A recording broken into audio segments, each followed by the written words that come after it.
And like them, there is another whose new generation is facing incredible odds. Attempting to leave the deep waters of the ocean, these young gobies have become stranded by the tide, putting them in great danger.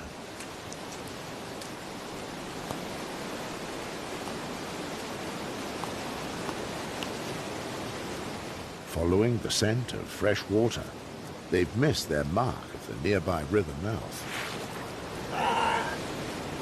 Reef herons are eager to take advantage of the migration. But most of the young fish are carried to the safety of the river's current,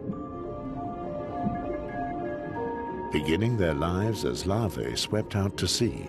These gobies have returned in search of a habitat similar to their birthplace.